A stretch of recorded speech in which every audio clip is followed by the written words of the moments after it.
In Lac-Megantic, Quebec, as if the disaster 26 days ago was not enough, today the people got more devastating news. The search for bodies there has ended, even though 5 people are still missing. The fire was so intense, they cannot be found. And today, investigators had more stunning news. They're not sure what was in the tankers that exploded because crude oil, they say, doesn't usually create such an inferno. We have 2 reports, beginning with Shirley Engel and the questions investigators want answered.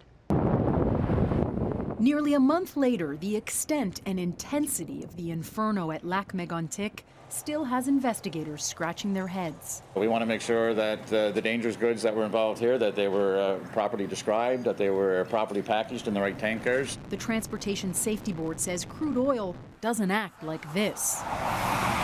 So just what was in those runaway cars? They were labeled as Class 3 flammable liquid.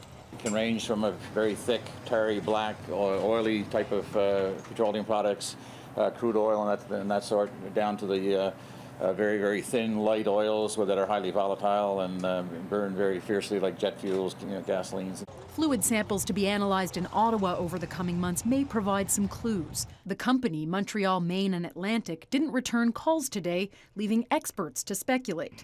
One theory already emerging, issues at the Bakken oil fields of North Dakota, where the crude was loaded. Fracked oil from the Bakken Basin tends to have very high levels of what's called hydrogen sulfide, and this is highly explosive and highly dangerous. It can kill you at very low levels. Pipeline company Enbridge recently filed a complaint with U.S. regulators after finding higher than acceptable levels of hydrogen sulfide in their North Dakota tanks this spring.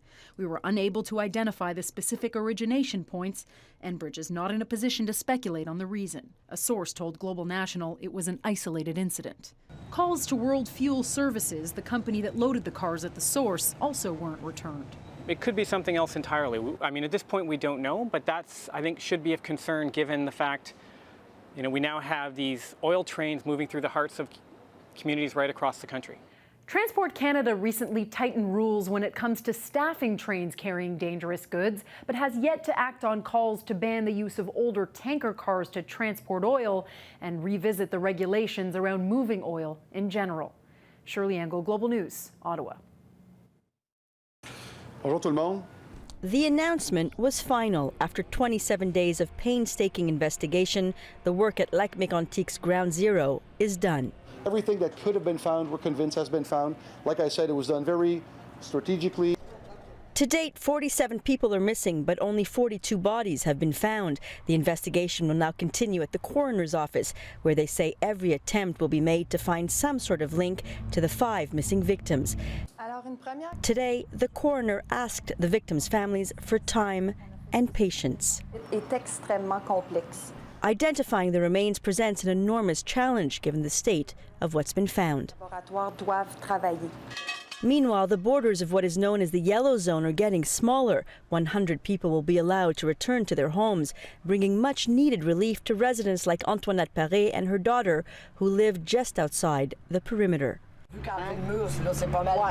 We can breathe again, says Manon Rodrigue. We no longer feel like we're living on the other side of the Berlin Wall. Everywhere you look, there are signs of a town slowly trying to move towards some sort of closure.